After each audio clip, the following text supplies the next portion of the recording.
దేవుడు ఆదివారం మొదలుకొని ఈ ఆదివారం వరకు కూడా మనల్ని గమనిస్తూ ఉంటాడంట.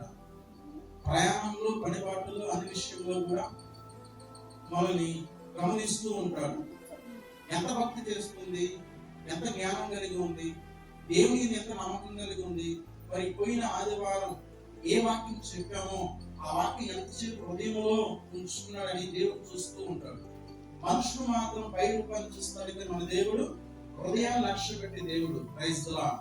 ఆయన ఆరాధించేవారు దేంతో ఆరాధించాలి? ఆత్మతోను సత్యముతో ఆరాధించాలి. దేవుని స్తోత్రం చేయదన్నా. కానీ దేవుడు ఏమంటాడు, వీళ్ళు పెదవులతో నన్ను ఆరాధిస్తున్నారు కానీ వారి హృదయాలు దూరంగా ఉన్నాయి అంట. Praise the lord. Hallelujah. Solomon మందిరం కట్టిన తర్వాత నేను కట్టే మంది ఏ పాటిది? ఆకాశము మహాశాలను కూడా పట్టజాలదు. Praise the lord.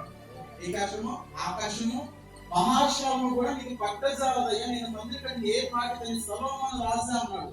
Praise the lord. అంటే ఆ మందిరం కూడా సరిపోదు. కానీ దేవుడు చూడండి, మానవుని హృదయంలో చిన్న స్థానం అడిగాడు.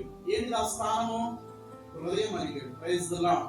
మరి హృదయము దేవుడికి ఇస్తున్న ఆ స్థానం. సొలొమోను అంటున్నాడు, అయ్యా నేను కట్టిన మందిరం ఏ పాటిది? నీకు ఆకాశ మహాస్థలం కూడా పట్టదు. అంత గొప్ప దేవుడు ఏం కోరాడు? చిన్న హృదయాన్ని కోరాడు. అందుకని దేవుని సన్నిధికి వచ్చిన మనము దేవుని ఎలా ఆరాధించాలి? పెదవులతో కాదు, మన హృదయం నుంచి రావాలి. Praise the lord. హృదయం నుంచి ఎలా రావాలి? అన్న దేవుని సన్నిధికి వెళ్ళి మనో దుఃఖపడాలి, ప్రార్థించి ఏడ్చినాడు కదా, ఏడుస్తుంది కదా, ఓర్పు ఏడుస్తారా? కానీ ఆమె ఏడు దేనికి?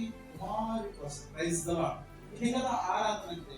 కానీ ఈ రోజున ఎలా ఉందంటే ఆరాధన పైన మాటలే. తెలుస్తుంది కదా, పాటలు ఏమైద్దో, నా స్వరం నలుగురింటి ఏమైద్దో దేవుడు చూస్తున్నాడు. Praise the lord.